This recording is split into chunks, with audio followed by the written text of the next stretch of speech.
네, 미입국한 베트남인의 행방이 아직도 묘연한 가운데 이 남성의 짐에서 쪽지가 발견된 것으로 확인됐습니다. 이 쪽지에는 한 베트남 남성의 이름이 명시돼 있었습니다.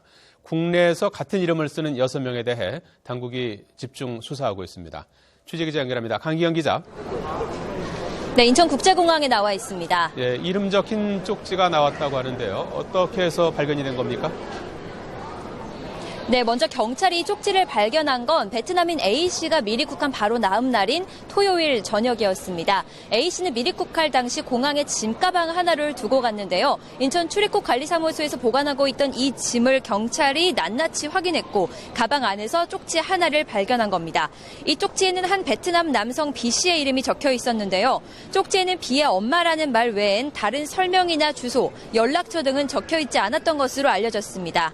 A씨의 가방에는 마약류나 위험물질이 발견되진 않았지만 옷, 속옷, 세면도구와 갖가지 베트남 음식이 발견됐습니다. 이 가운데 쪽지는 A씨의 가방에 있던 베트남 전통 음식과 함께 발견됐는데요. 경찰은 이 점을 토대로 A씨가 자신의 지인인 B씨의 어머니에게 음식을 가져다 주려고 했을 가능성에 무게를 두고 있습니다.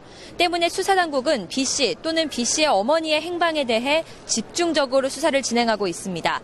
B씨 이름을 쓰는 국내 베트남인은 모두 6명으로 확인됐는데요. 전국 출입국관리사무소가 동원돼 이들에 대한 조사를 진행하고 있는데 아직은 혐의점이 발견되지 않은 것으로 전해졌습니다.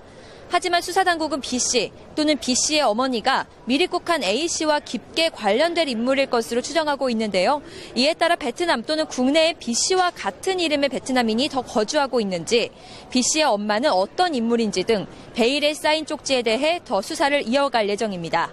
경찰은 이와 별도로 인터폴 공조수사 요청을 통해 베트남에 거주하고 있을 가능성이 있는 A씨의 가족에 대해서도 조사를 진행하고 있습니다.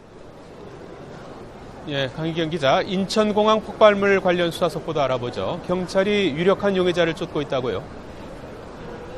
네, 그렇습니다. 경찰은 어두운 색 가방을 든 20, 30대 남성을 유력 용의자로 보고 뒤를 쫓고 있습니다. 이는 최초 신고자의 진술에 따른 건데요. 최초 신고자는 화장실에서 폭발 의심 물체를 발견하기 전 해당 남성이 화장실을 바로 나간 것을 봤다면서 인상착의를 경찰에 진술했습니다. 경찰은 이에 따라 우선 신고 시간대 전후 1시간 정도 사이에 폭발물 의심 물체가 발견된 화장실을 오간 사람을 수백 명으로 추렸습니다. 이후 20, 30대 남성 가운데 어두운 색 가방과 캐리어를 든 사람을 수명 단위로 추리는 단계까지 수사를 진행하고 있습니다. 신고자가 물체를 발견하기 직전에 본 사람인 만큼 이 사람의 신원이 확인된다면 수사에 또 다른 단서가 될 수 있을 것으로 보입니다. 앞서 현장에서 발견한 지문 19점의 주민들이 범행과 무관한 것으로 알려지며 수사에 난항을 겪는 것이 아니냐는 우려도 나왔는데요. 화장실 마지막 사용자가 용의자로까지 특정될 수 있을지 수사 결과에 관심이 집중되고 있습니다. 지금까지 인천국제공항에서 YTN 강희경입니다.